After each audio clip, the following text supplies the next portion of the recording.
Hello, everyone. This is Marty Wuttke um, with the Infinite Potential Institute. This is the second in a series, second installment, part two, if you will, of our information we're sharing about the pillars of health.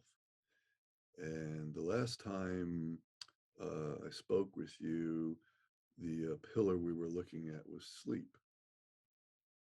And sleep really encompasses a lot. So I think a part two is appropriate. I've gotten some questions, emails, and communications from some of you who watched the previous installment.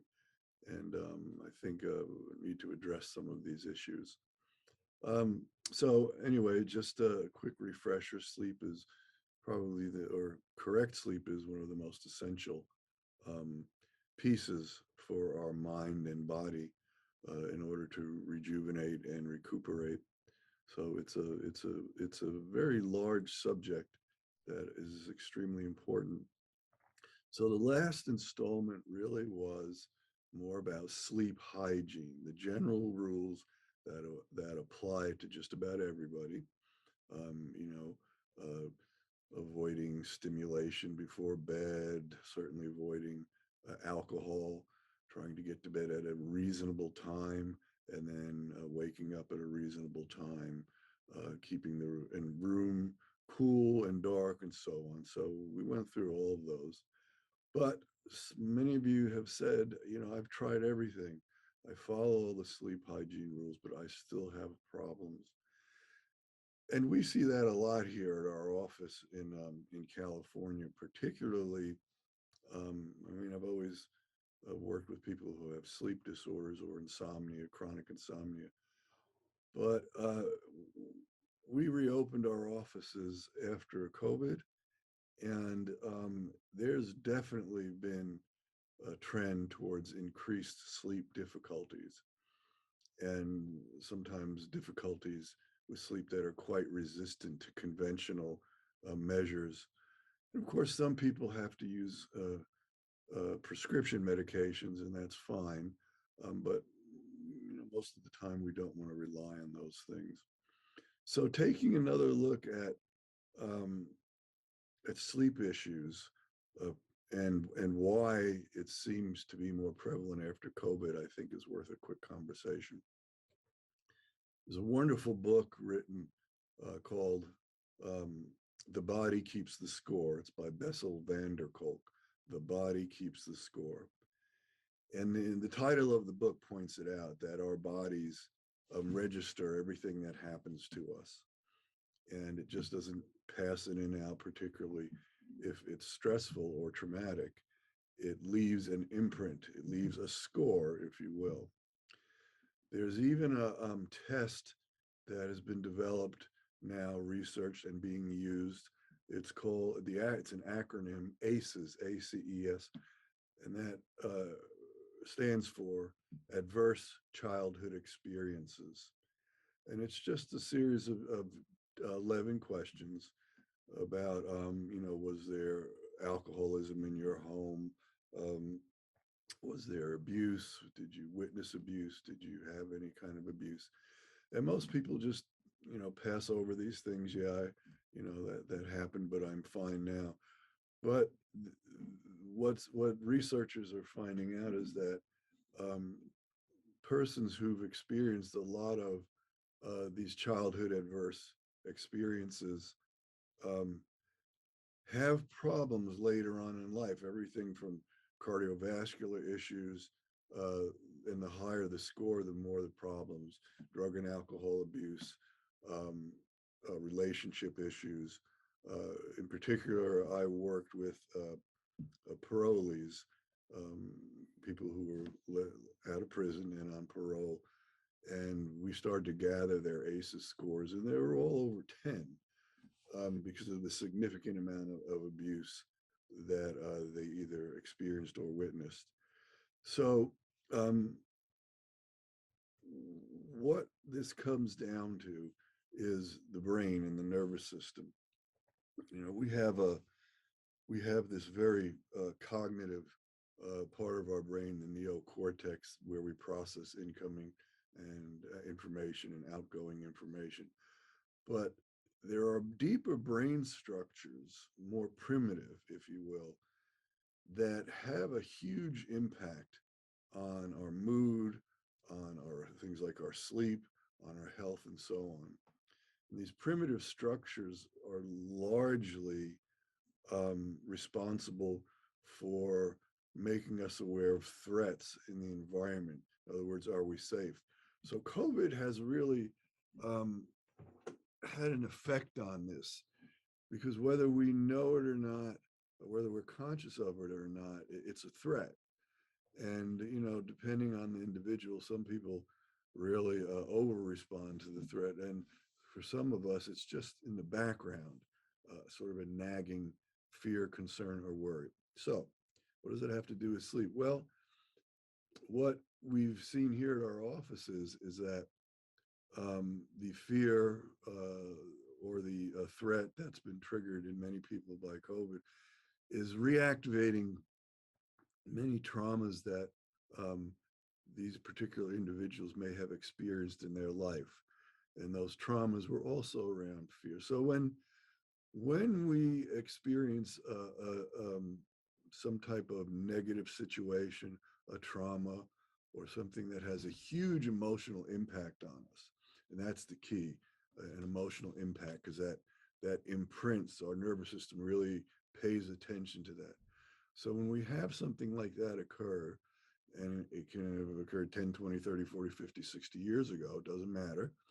So when that occurs, there are parts of the brain, structures in the brain, that whose job it is to say, this is a trauma, and this is threatening and unsafe.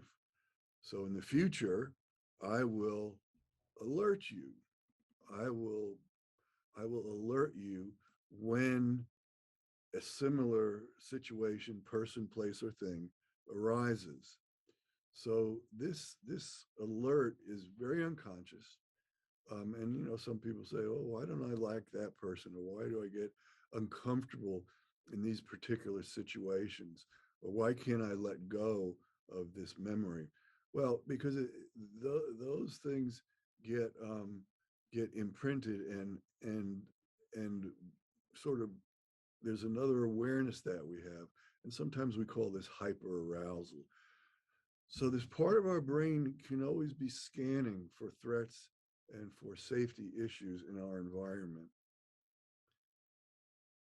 And unfortunately, we just can't turn it off. You just can't say to this part of the brain, "Oh, there's no threat. You're perfectly safe. Just stop, triggering this arousal mechanism." And so, taking that a little bit further, understanding what this arousal mechanism does, the central nervous system has uh, another part called the peripheral nervous system, and it has two actions. One is sympathetic, arousal, fight or flight, and the other is parasympathetic. Parasympathetic is restore, repair, digest. So these are two parts of the nervous system that are sort of going through a little dance all day long, trying to keep things balanced and trying to keep us from um, going too far in one or the other, and particularly sympathetic. Sympathetic appears to be the problem for most of us, especially the problem behind sleep issues, stress issues, and so on. So your sympathetic nervous system has many connections to your heart, your lungs, your gastrointestinal system. And the sympathetic nervous system basically prepares us for fight or flight. Adrenaline gets pumped out. Um, Heart beats rapid, blood pressure can go up. Gastrointestinal system shuts down, and that's important because that's what's behind so many gastrointestinal symptoms, from indigestion to irritable bowel syndrome and so on. So the sympathetic portion of our nervous system is very important. It keeps us alert to danger or to stressors in the environment. The problem is the sympathetic portion of the autonomic nervous system can sort of get so over aroused that the parasympathetic, the rest and digest part, can't keep up with it. And then when we go to sleep at night, hopefully the parasympathetic comes up and repairs and restores all of the potential damage done by sympathetic arousal. And if we have trauma, or if we have this nagging background fear or worry or stress, it keeps that sympathetic nervous system activated, sympathetic portion of the nervous system activated. So at night, when we're trying to sleep, there's a part of our brain, again, and this is primitive, it's not conscious. This part of our brain says, no, no, no, it's not safe. You can't go into a deep sleep, or at least you have to stay aware of what's going on around you, because there could be a stressor or something that is threatening you. So this is a problem we see with many of our clients, and the goal is to try to turn that down and bring the parasympathetic up. And there's many ways to do that. If you're on any of the social media, you tend to see all kinds of devices and over-the-counter supplements and so on for sleep issues, in particular to calm the sympathetic down. But sometimes intervention needs to take place on another level. I mean, sometimes you need professional counseling. And if suddenly you realize, oh, there is something that may be lingering from my past, a trauma or a memory that may be contributing to my sleep issues. And in those cases, a good idea to talk to a therapist and see if there's any validity to those thoughts.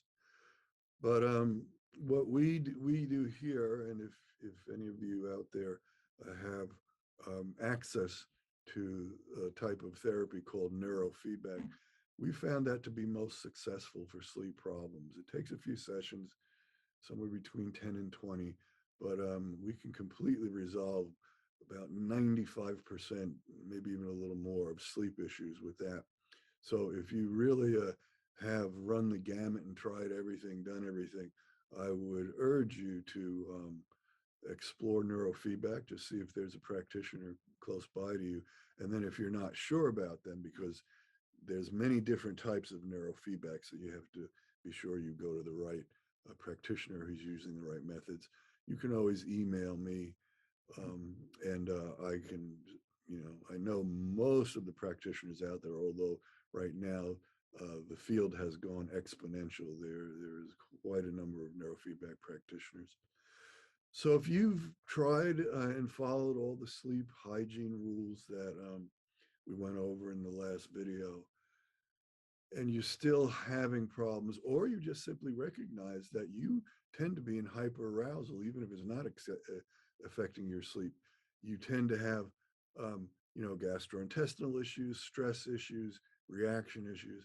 Well, then it's a good idea to look at this balance between the sympathetic and parasympathetic.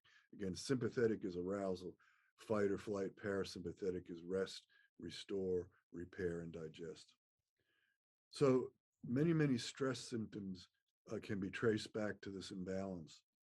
And, there are obvious things like relaxing therapies, yoga, Tai Chi, Qigong, body work, acupuncture. All of these things can be very beneficial. It tends to be individual. They don't work for everybody, but those are things that are worth looking at and trying. All of those things will contribute to the quieting of the sympathetic, and then more of an activation of the parasympathetic. So that's it. Please, I urge you to contact me if you have any questions or concerns about this, and you tried everything, you're still having problems. I may be able to give you some pointers as to what to do next. Thank you very much for watching, and I'll see you next time.